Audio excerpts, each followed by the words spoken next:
us. We are controlling situation everywhere. And if you want, go verify. You want to verify the BPs? We don't need you people. You want to verify the BPs? Go, everybody verify the BP and Myanmar border. This time, in this situation, no other village. I will not do my job. You people. I should not do my job. You people are illegal. I am illegal. Yes, go, I am go, illegal. go back. You are illegal. Go back. I am illegal. No need to arguing. No need to arguing. Go back. Go back.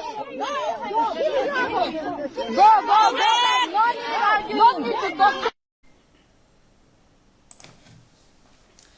जय हिंद दोस्तों, मेरे channel defence discussion में आप सभी का स्वागत है। I hope आप सभी ठीक होंगे। शाम के 7 बज चुके हैं। डिफेंस से जुड़ी कुछ खास खबरें लेकर मैं आपके सामने हाजिर हूं। सबसे पहले तो आपने जिस वीडियो को शुरुआत में देखा, उस वीडियो की चर्चा बहुत ज़्यादा हो रही है। जब भी मैं मणिपुर या असम राइफल के बारे में सर्च करता हूं, मुझे वीडियो सबसे पहले मिलता है। तरह तरह के कमेंट्स हैं। कुछ लोगों का कहना है कि इसी प्रकार से इन लोगों को जवाब देने की ज़रूरत है। तो कुछ मेजर साहब की प्रशंसा भी कर रहे हैं कि बहुत धैर्य इंडियन आर्मी के इस अधिकारी ने दिखाया, असम राइफल के इस अधिकारी ने दिखाया। We are controlling situation everywhere. And if you want, go verify. You want to verify the BPs? We don't need you people. You want to verify the BPs? Go, everybody verify the BP and Myanmar border. This time, in this situation, no other village. I will not do my job. You people. I should not do my job. You people are illegal. I am illegal. Yes, go, I am go, illegal. go back. You are illegal. Go back. I am illegal. No need to arguing. No need to arguing. Go back. Go back. No need to talk. दरअसल कई बार ये सवाल उठते हैं कि 2014 के बाद से क्या फ्रीडम इंडियन आर्मी को मिली है? क्या 2014 से पहले कोई फ्रीडम भारतीय सेना को, जवानों को नहीं होती थी? मेरी तो लगभग 14 साल की नौकरी ही 2014 से पहले की है। तो इसका एक बहुत अच्छा जवाब जो है वो DGAR, एक्स DGAR, भूतपूर्व DGAR लेफ्टिनेंट जनरल शौकीन चौहान सर ने दिया है। उनका कहना है कि पाकिस्तान द्वारा गोलीबारी शुरू होने पर हम हमेशा जवाबी कार्रवाई करते हैं, और ये 2014 से नहीं बल्कि उससे पहले से ही करते हैं, लगभग 4 दशकों से। जहां तक चीन का सवाल है, हमने हमेशा स्पष्ट किया है कि हमारा एक अलग प्रोटोकॉल है जिसके तहत हम कभी भी अपने हथियार का इस्तेमाल नहीं करेंगे जब तक कि सामने वाला नहीं करेगा, और जब सामने वाला करेगा तो हम फिर मुड़कर पीछे नहीं देखेंगे। सर ने क्या कुछ कहा? I couldn't understand. I didn't expect to be asked a question like this here.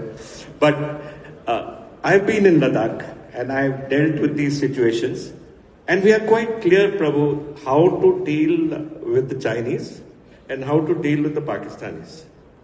It's a very clear mandate given to us. With Pakistan, it has always been a system of weapons open. If Pakistan fires, you fire back. And it's not something of today, it's something we have been brought up in 40 years back. That we always retaliated if Pakistan opened fire. It was never a situation where we said that we have to wait for somebody's orders. We always did what we had to, and that was at the platoon and section level. That if you were fired upon, you had to fire back to save and to defend your country.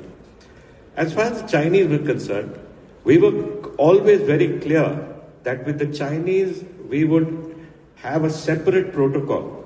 And that protocol was that we would not use our weapons to fire at them.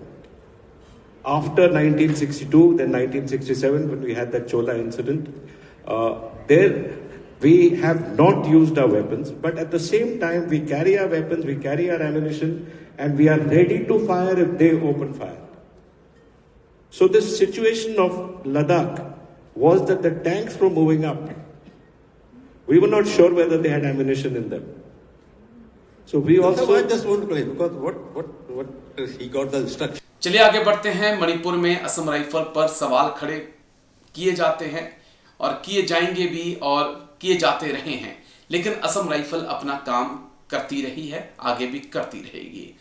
जिस वक्त Assam rifle की भूमिका पर सवाल उठ रहे हैं, उसी बीच असम राइफल ने मणिपुर पुलिस के साथ मिलकर, दरअसल असम राइफल ने अलग अलग कार्रवाई करते हुए मणिपुर में 3 उग्रवादियों को गिरफ्तार किया है। तीनों ही अलग प्रतिबंधित संगठनों से हैं।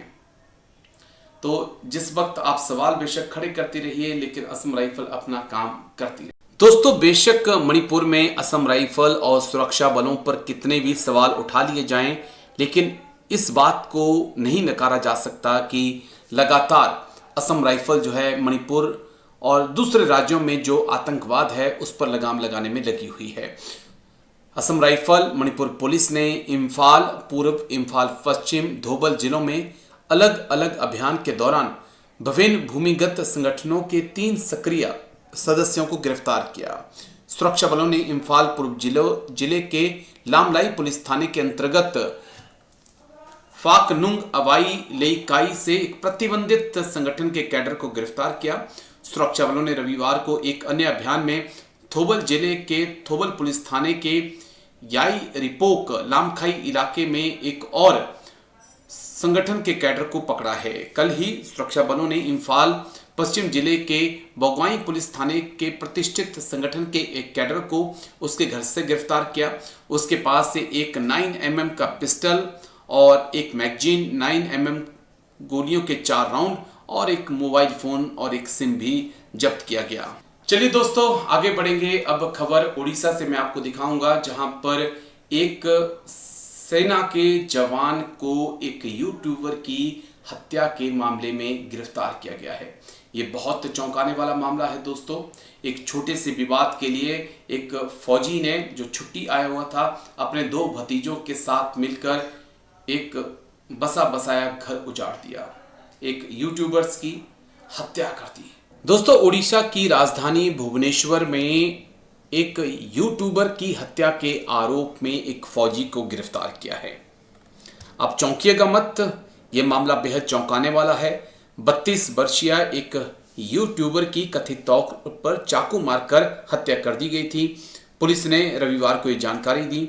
यह घटना शनिवार रात करीब 9:30 बजे मंचेश्वर थाने के अधिकार क्षेत्र में आने वाले GGP कॉलोनी में हुई। मृतक की पहचान शहर के पतलासुनी इलाके के निवासी राहुल के तौर पे हुई। एक पुलिस अधिकारी ने बताया कि सेना के एक जवान और उसके 2 भतीजों सहित 3 लोगों को हत्या के आरोप में गिरफ्तार किया गया है।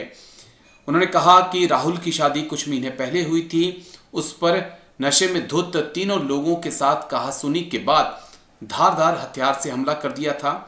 उन्होंने बताया कि गिरफ्तार किए गए व्यक्तियों की पहचान सेना के जवान संग्राम केसरी बेहरा उर्फ सतुरा और उसके 2 भतीजों शर्मिंदर बेहरा और संग्राम बेहरा के तौर पे हुई है। पुलिस ने हत्या के बाद इलाके के CCTV फुटेज खंगाले और 3 लोगों को गिरफ्तार कर लिया तथा अपराध में इस्तेमाल की गई 2 मोटरसाइकिल, 3 मोबाइल फोन और एक चाकू को भी जब्त कर लिया गया है।